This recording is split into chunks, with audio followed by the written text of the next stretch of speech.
यानंतर ज्यांच्या भाषणाची आपण आतुरतेने वाट पाहत आहात असे वंचित बहुजन आघाडीचे युवा नेते युवकांचे आयकॉन आदरणीय सुजात भाऊ आंबेडकर यांना विनंती करतो की आपण या सभेला या निर्धार मेळाव्याला समाविष्ट करावं.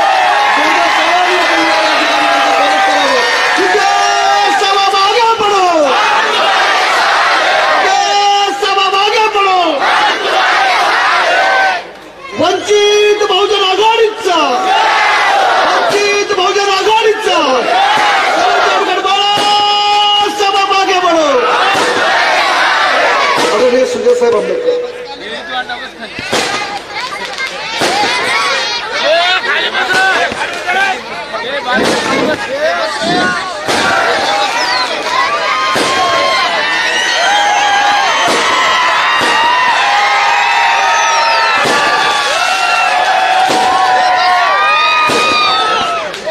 महाराष्ट्र फटाके फोडतायत त्यांना 2 मिनिटं विनंती करतो.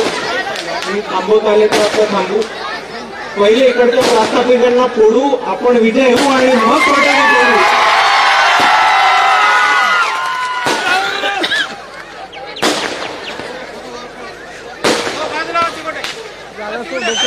समतेचे विचार रुजवणारे सगळ्या महामानवांना अभिवादन करतो.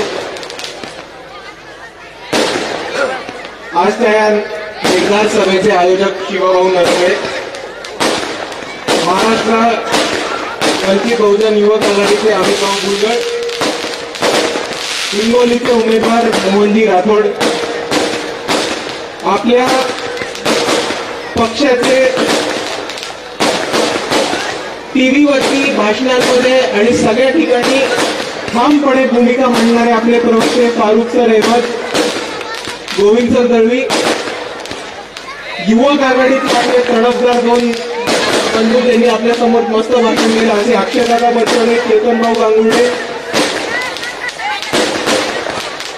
डॉक्टर सत्यरत्न पुरे, भारतीय बौद्ध महासभेचे PN साहेब वाघमारे, श्यामसाहेब कांबळे, सुरेश गजवारे, रवी पंडित, संजय टिके, देवानंद सुरगे, प्रवीण मुटमाळ, कैलाश वाघमारे, या सभेत ज्यांचं नाव आहे असे मंचावरती सगळे मान्यवर, इकडे उपस्थित सगळ्या माझ्या बंधूंनो, माता भगिनींनो आणि या चळवळीतल्या साथीदारांनो, तुमच्या सर्वांना माझा शरणू शरणार्थी जय शिवराय, जय जिजाऊ, जय भगवान, जय ज्योती, जय मल्हार, अस्सलाम वालेकुम आणि जय भीम. सर्वात पहिले चालू करायच्या आधी मला आज त्या दौऱ्यामधली जी 2 गावं राहिले तिकडे सत्कार होऊ नाही शकला आणि तिकडे आज भेट होऊ नाही शकली, त्या 2 गावांची मला, त्या गावातल्या सगळ्या सदस्यांची मला दिलगिरी व्यक्त करायची आमच्यातर्फे आणि वंचित बहुजन आघाडीच्या सगळ्या पदाधिकाऱ्यांतर्फे. आपण नक्कीच आपल्या गावामध्ये लवकरच याच्यावर मोठा एक कार्यक्रम घेऊ आणि तो यशस्वी पार पडू असं आपण सगळेजण ठरवूया. आणि इकडे उपस्थित सगळे माझे बंधूंनो, माता भगिनींनो, एक गोष्ट मला ठामपणे मांडायची आहे, ती म्हणजे इतकी थंडी असताना, इतका उशीर झाला असताना आपण सर्व इतके या थंडीमध्ये इतक्या संख्येने उपस्थित राहिलात तर समोरच्या प्रास्ताविकांना सांगून टाका की तुम्ही निवडणूक लढवायची गरज नाहीये. लोहा कांधार विधानसभा मतदारसंघ हा वंचित बहुजन आघाडीच्या डिपॉझिट मध्ये फिक्स आलेला आहे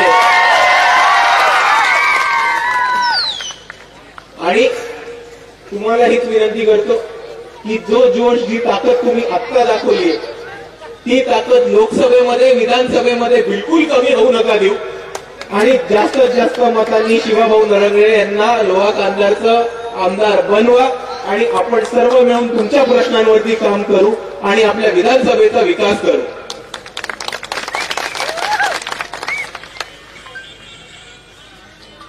मित्रांनो, आपण सगळ्यांनी टीव्हीवरती बघितलं असेल, बातम्यांमध्ये बघितलं असेल, आपल्या टीव्हीवरती चालतं ना हास्य जत्रा किंवा कॉमेडी सर्कस, आवाज नाही येतोय? आवाज येतोय?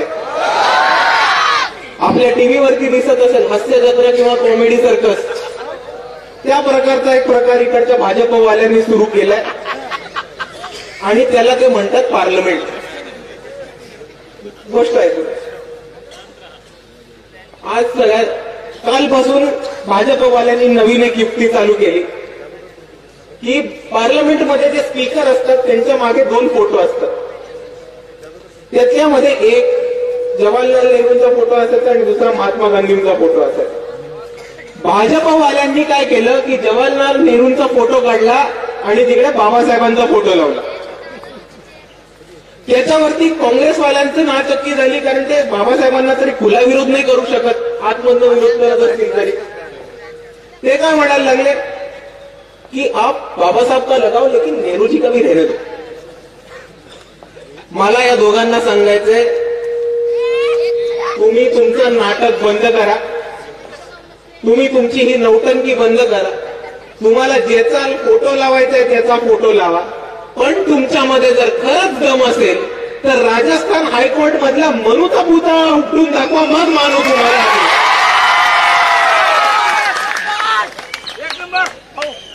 आणि हीच सर्कस याच पद्धतीने चालू राहिली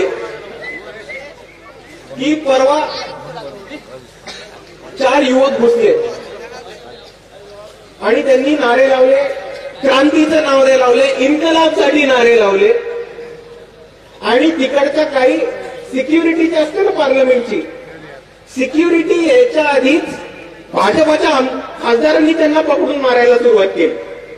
तर ह्याच्यावरनं बरेच प्रश्न उपस्थित होतात. एक प्रश्न हा उपस्थित होतो की पार्लमेंटची सिक्युरिटी करत काय होती नेमकी त्यावेळेस.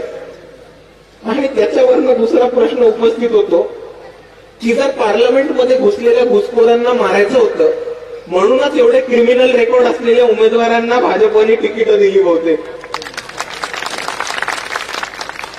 आणि पार्लमेंटमध्ये घुसून या तरुणांनी केलं काय तर नारे लावले, स्वतःच्या मागण्या प्रस्तुत केल्या.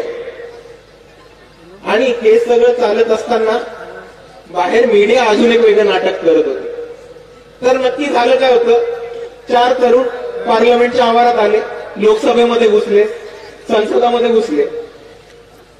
त्यांनी गॅसचा बॉम्ब असतो तो गॅसचा बॉम्ब तिकडे फोडला आणि स्वतःचे नारे लावायला लागले. त्यानंतर त्या तरुणांचं व्हायचं ते व्हायचंय. ज्या भाजपाच्या खासदारांनी त्या तरुणांना पासेस दिले लोकसभेमध्ये शिरायचे, संसदेमध्ये शिरायचे, त्यांच्यावरती तर काही कारवाई नाही झाली. पण कारवाई झाली तर इतर सगळ्या आमदारांवरती आणि खासदारांवरती ज्यांनी त्याच्यावरती प्रश्न उचलले. आणि ह्यासाठी आम्ही मानतो की जर तुम्ही लोकांना निवडून दिलेल्या लोकप्रतिनिधींना तुम्ही सस्पेंड करत असाल, निलंबित करत असाल, महत्वाचा बिल यायच्या आधी, महत्वाचे मुद्दे मांडण्याच्या आधी, तर आपण बाबासाहेबांनी दिलेली लोकशाही मोडीत काढत आहात. आणि त्याच्यासाठी आज आपल्याला उभं राहायचंय आणि लढायचंय. कारण हे भाजप भारत देशाचं संविधान आणि इकडची लोकशाही नष्ट करायला निघालीये.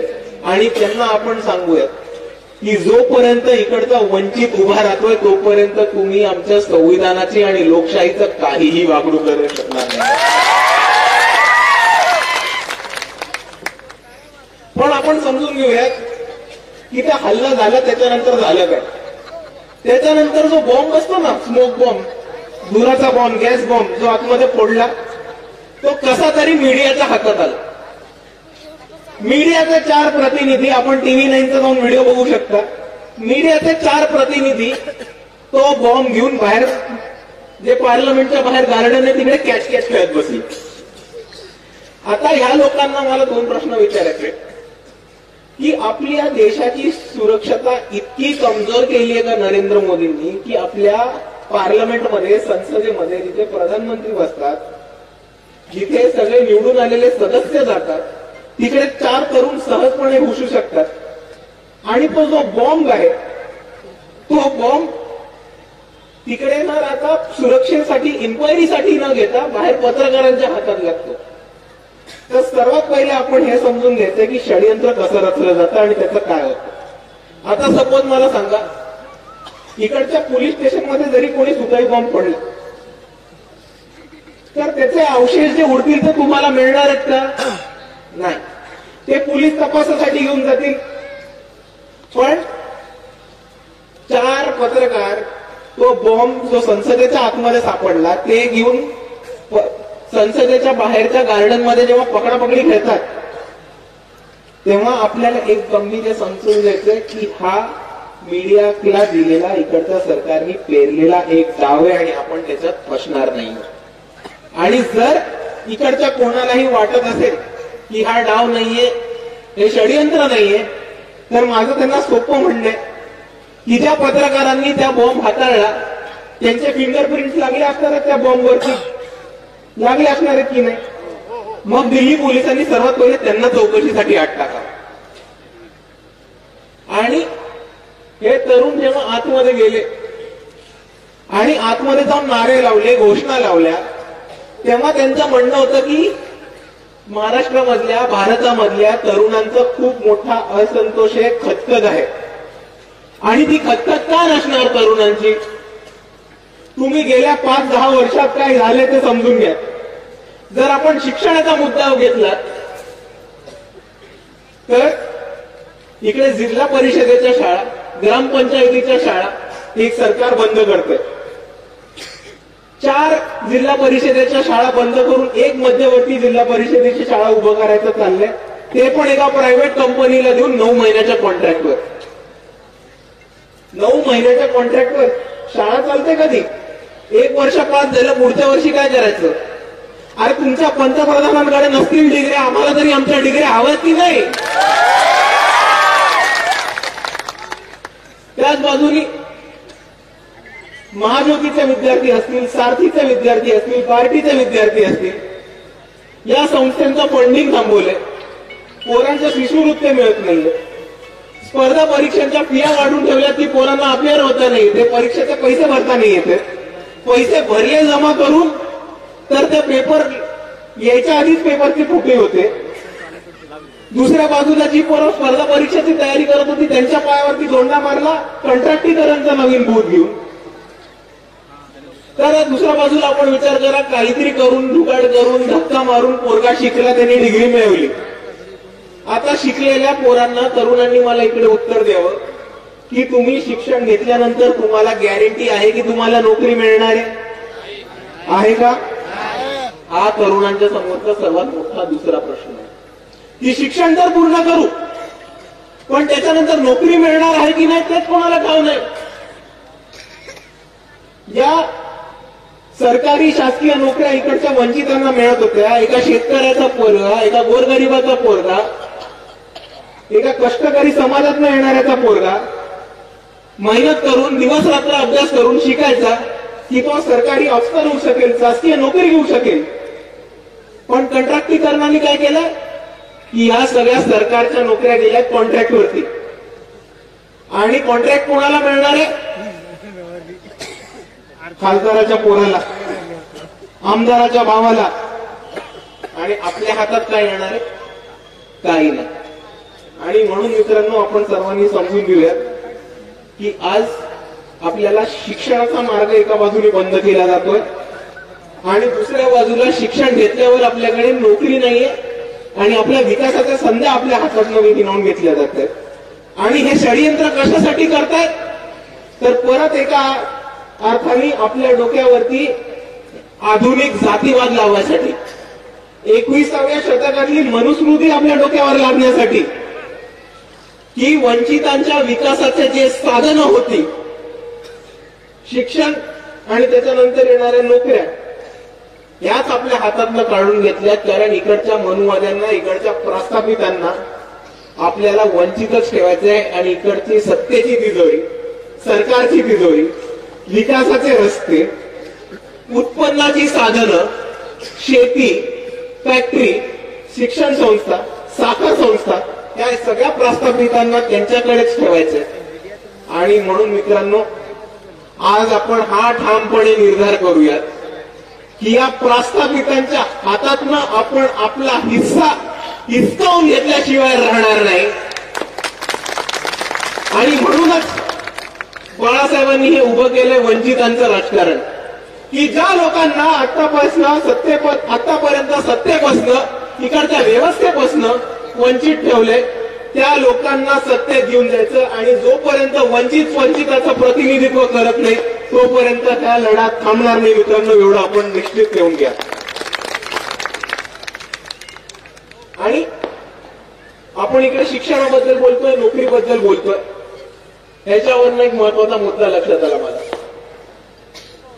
आपण इकडे शिक्षणाबद्दल आणि नोकरीसाठी लढतोय, अजून कोणतरी या महाराष्ट्रामध्ये शिक्षण आणि नोकरीसाठी लढतोय. या महाराष्ट्रामधला गरीब रयतेचा मराठा समाज एक 3-4 महिन्यांपासून शैक्षणिक आरक्षण आणि नोकरीमध्ये आरक्षण याच्यासाठी महाराष्ट्रभर त्यांच्या सभा होत आहेत, मोठा प्रतिसाद मिळतोय. एक व्यक्ती उपोषणावरती बरेच दिवस बसलेत. पण या मराठा बांधवांना मला एक गोष्ट सांगायची आहे आणि मराठा बांधवांनी ह्या गोष्टीकडे खास करून ध्यान द्यायला पाहिजे की भावांना तुम्ही परिस्थिती समजून घ्या. 2 महिने झाले, 4 महिने झालेत आता की आपण आंदोलन छेडलंय. आपण एक महाराष्ट्रामध्ये एक मोठं आंदोलन उभं केलंय नोकरीमध्ये आरक्षणासाठी आणि शिक्षणामध्ये आरक्षणासाठी. आणि त्याच बाजूला मराठा समाजातले एक दिग्गज नेते जे आपल्या महाराष्ट्राचे दुसरे उपमुख्यमंत्री आहेत अजितदादा पवार, ते म्हणतात की पीएचडी करून इकडची पोरं काय दिवे लावतील. तर मराठा बांधवांनी खास करून हे समजून घेतलं पाहिजे की त्यांनी असं स्टेटमेंट करणं, त्यांनी असं विधान करणं, ते पण विधानसभेमध्ये तुमचं एवढं मोठं आरक्षणाची लढाई चालू असताना, ते पण शिक्षणाच्या आरक्षणामध्ये, हे वक्तव्य तुमच्या आंदोलनाची गांभीर्य काढणारं वक्तव्य आणि तुमच्या आंदोलनावरती मजा उडवणारं हे वक्तव्य, आणि हे तुम्ही गंभीरपणे घेतलं पाहिजे असं मी सगळ्यांसमोर मांडतो. दुसऱ्याच बाजूला मराठा समाज आंदोलन करत आहे आणि भाजपचं दुसऱ्या बाजूला एक षडयंत्र लगेच चालू होतं की 2 समाजांमध्ये, 2 जातींमध्ये लगेच भांडणं लावून द्यायची आणि त्याच्यावरती सत्ता काबूज करायची. पण या ओबीसी बांधवांना जे आंदोलन करतायत त्यांना बाळासाहेब आंबेडकरांनी मुंबईमधल्या संविधान सन्मान महासभेमध्ये एक गोष्ट सांगितली होती की आपण इतिहास तपासून घ्या की आपल्याला आरक्षण नक्की कोणाच्या लढ्यामध्ये मिळाले, आणि जेव्हा काही लोक तुम्हाला आरक्षण मिळावं ह्याच्यासाठी लढत होती तेव्हा त्यांच्या विरुद्ध कोण उभं राहिले. आणि आपण एकदा इतिहासात तपासून बघा की मंडल कमिशन बरोबर कोण होतं आणि त्याच्या विरुद्ध हिंदुत्वाचं कमंडल कोण नक्की घेऊन आलेलं. त्या वक्तव्यावरती काही बहुजन नेते हे म्हणाले की इतिहासात जाऊन काय करणार आहेत, इतिहास कशाला बघायचा आता. तर ह्याच्यावरती बाबासाहेबांचं एक खास वाक्य होतं, those who can never understand history can never write history. जो माणूस आतापर्यंत इतिहास कधी समजला नाहीये तो माणूस कधी इतिहास लिहू नाही शकत किंवा बदलू नाही शकत.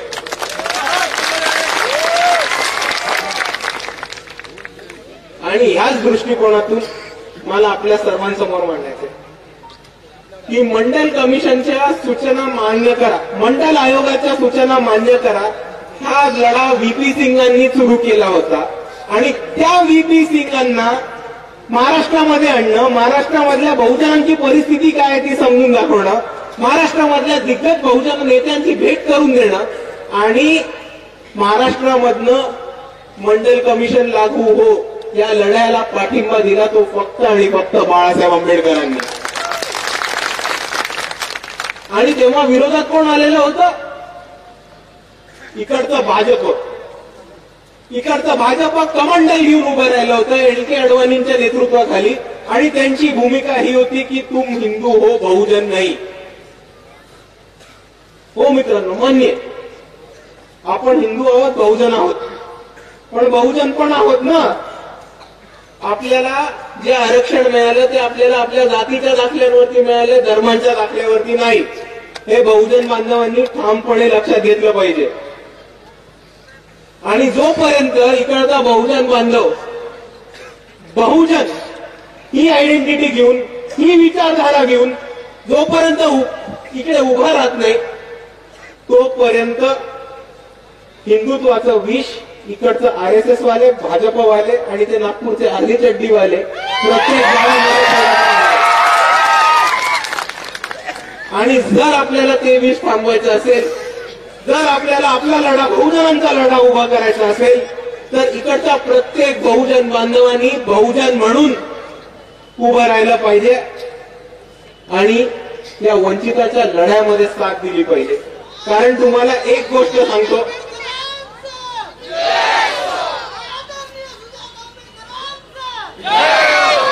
कारण तुमच्या समोर एक गोष्ट मांडतो, आम्ही बहुजनांना आरक्षण मिळवण्याच्या लढ्यामध्ये होतो आणि बहुजनांचं आरक्षण कोणी हिणवून घेणार नाही, या लढ्यामध्ये पण आम्हीच आहोत.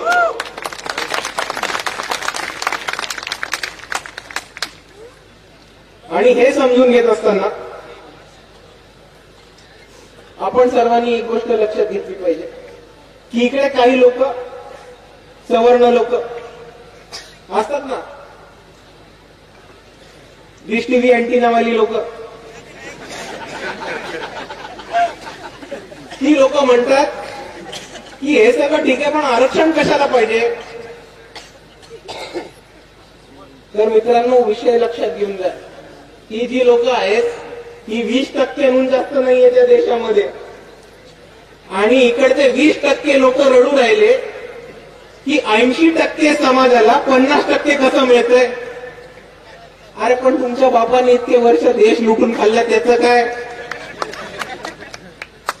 आणि म्हणून बाळासाहेब आंबेडकर प्रत्येक ठिकाणी हीच ठामपणे भूमिका मांडतात की गरीब रयतेंच्या मराठ्यांना बहुजनांच्या आरक्षणाला हात न लावू देता आरक्षण हे वंचित बहुजन आघाडी आणि बाळासाहेबच मिळवून देणार आहेत. बहुजनांच्या ताटाला हात न लावू देता मराठ्यांसाठी वेगळं ताट हे मांडू शकणारे फक्त बाळासाहेब आहेत. आणि मी यावेळेस तुमच्या माध्यमातून सगळ्यांना विनंती करतो की ज्या माणसाकडे ही दोन वेगवेगळी ताटं टेबलावरती मांडायचा फॉर्म्युला आहे, याच माणसाला आपण यावेळेस सत्तेमध्ये पाठवायचं आणि अजून कोणाला नाही.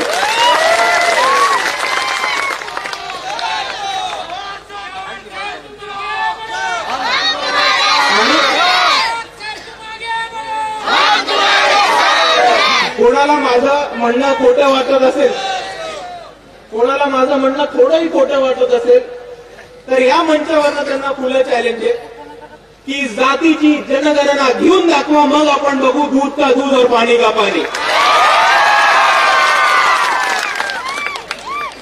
काँग्रेस असेल, भाजप असेल, इतर कोणताही पक्ष असेल, ज्यांच्याकडे कोणत्याही राज्याची सत्ता आहे, त्यांनी त्या राज्यामध्ये जातीची जनगणना कास्ट सेन्सस हे घेऊन दाखवावं. आणि मग आपल्याला कळेल की कोण रडतंय, कोण खुशाले आणि कोणी कोणाच्या बापाचं किती खाल्लंय.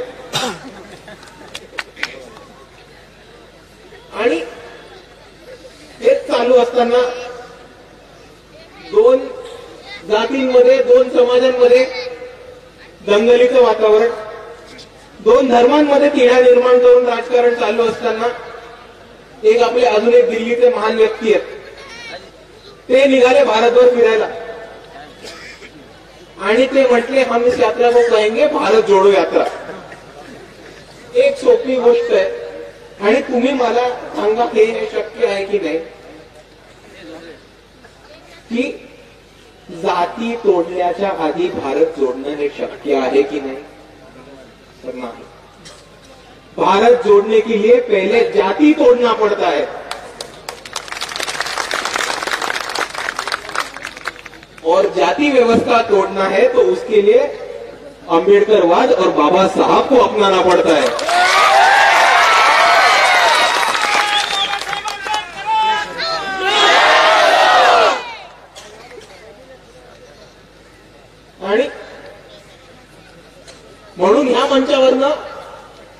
मी तुमच्या सर्वांना सांगतो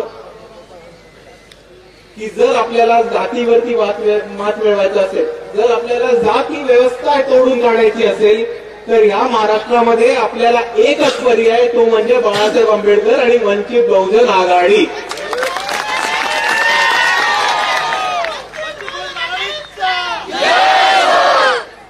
आणि म्हणून या काँग्रेसवाल्यांना सांगतो की अभी तक मौका है, साथ में आ जाओ. आम्ही तुम्हाला प्रस्ताव पाठवले. मल्लिकार्जुन खरगेंना एक पत्र दिले. बाळासाहेबांनी राहुल गांधींना पत्र दिलं मुंबईच्या संविधान सन्मान महासभेमध्ये येण्यासाठी. पृथ्वीराज चव्हाण साहेब म्हणतात की आम्हाला हे पत्र मिळालंच नाही, असं काही पत्रच नव्हतं दिलं. अरे जर पत्र नव्हतं दिलं तर राहुल गांधींचे सबस्टिट्यूट म्हणून नाना पाटोळे स्वतःच्या इच्छेने आलेले का कोणी फोन करून बोलवलेलं त्यांना? का डायरेक्ट हेलिकॉप्टरनी लँड झाल्यावर? म्हणून या काँग्रेसवाल्यांना सांगू इच्छितो की अभी तक मौका है, साथ में आ जाओ. कारण आम्ही तर वंचित होत. आम्ही इकडे वंचितांचा लढा उभा करायचा प्रयत्न करतोय. इतके दिवस यांनी सत्तेच्या बाहेर ठेवलं, हे लोक सत्तेच्या बाहेर ठेवत आहेत. एक अजून टर्म सत्तेच्या बाहेर राहिलं तर काही फरक पडत नाही आम्हाला. तुमच्या प्रॉपर्ट्या, तुमचे शिक्षण संस्था, तुमचे साखर कारखाने, तुमचे सोयरे, तुमचे नातेवाईक हे टिकून ठेवायचे तुम्हाला. म्हणून तुम्ही सत्तेमध्ये जाण्यासाठी उलट्या उड्या मारताय. आम्ही सत्तेमध्ये जायची आम्हाला काय इमिजिएट इच्छा नाहीये. यावेळेस नाही गेलो तर पुढच्या वेळेस जाऊ, पुढच्या वेळेस नाही गेलो तर दार तोडून आतमध्ये जाऊ. पण आम्ही डेस्परेट नाही होत सत्तेमध्ये आत्ताच्या आत्ता जायला. तुमच्या पक्षाची अवस्था 2 टर्म सत्ता गेल्यानंतर काय होती ती अख्ख्या भारताने बघितलेली आहे. म्हणून परत एकदा म्हणतो, मौका आहे, साथ में आ जाओ. कारण तुम्ही नाही घेतलं तर नाही घेतलं, आपण लढणं सोडणार आहोत का? आपण लढणं सोडणार आहोत का? म्हणून मी इकडे म्हणतो की आपण तर लढणं सोडणार नाही आहोत. आणि जसं चेतन दादा म्हणाले की साताऱ्याच्या सभेमध्ये, सांगलीच्या सभेमध्ये, सटाण्याच्या सभेमध्ये, धुळ्याच्या सभेमध्ये, आजच्या आपल्या लोह्याच्या सभेमध्ये, मुंबईच्या संविधान सन्मान महासभेमध्ये, अकोल्याच्या धम्म मेळाव्यामध्ये वंचित बहुजन आघाडीने परत एकदा तिची ताकद दाखवूनच दिलेली आहे. आणि तुम्ही परत आम्हाला घेतलं नाही तरी आम्ही लढणं सोडणार नाही. पण आम्ही लढलो आणि परत एकदा अशोक चव्हाण घरी बसले, सुशील कुमार शिंदे घरी बसले, अमुक घरी बसले, पृथ्वीराज चव्हाण घरी बसले, 15-20 खासदार, 25-30 आमदार घरी बसले, तर आमच्याकडे रडत यायचं नाही.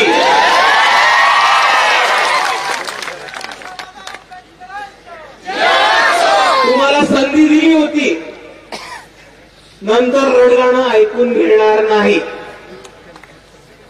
परत येऊन रडला तर सरळ ठोकून काढत. आणि हेच सगळं चालू असताना राहुल गांधी अजून एक वक्तव्य करतात की वो नफरत के बाजार में एक मोहब्बत का दुकान खोलना चाहते हैं.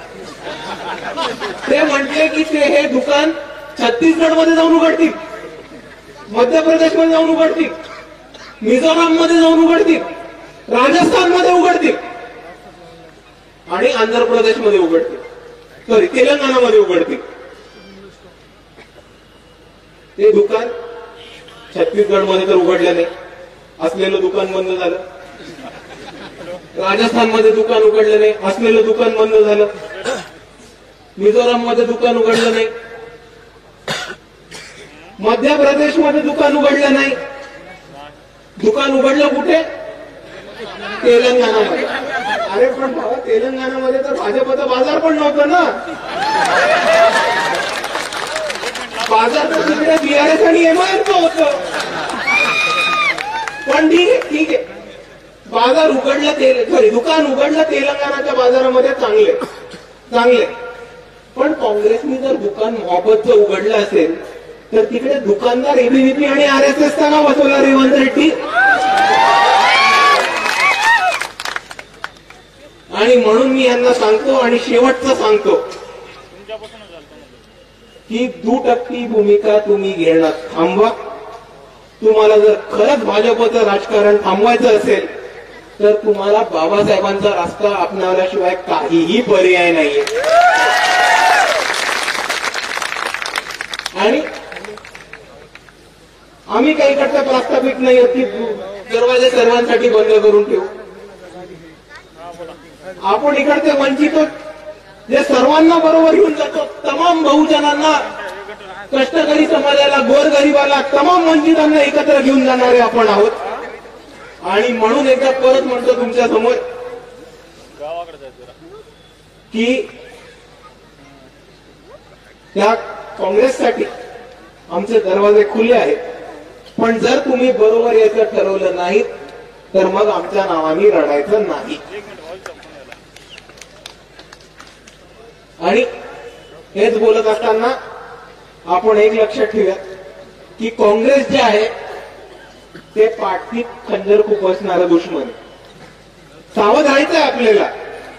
पण काँग्रेसपेक्षा सावध राहायचंय अजून एक दुश्मन आहे जो समोर आपल्या उभा आहे, तो म्हणजे इकडचा आरएसएस प्रणित मनुवादी भाजप पक्ष. आणि मी आपल्या सर्वांसमोर जाता जाता एवढंच एक गोष्ट मांडतो की येणाऱ्या इलेक्शनमध्ये लोकसभा असो विधानसभा असो, आपण सर्वांनी आज जी जिद्द दाखवली, आज जी ताकद दाखवली ती कोणत्याही प्रमाणात कमी होईल त्याची नाहीये. कारण येत्या निवडणुकीत काही झाल्यास आपल्याला वंचित बहुजन आघाडीचे जास्तीत जास्त उमेदवार लाखोच्या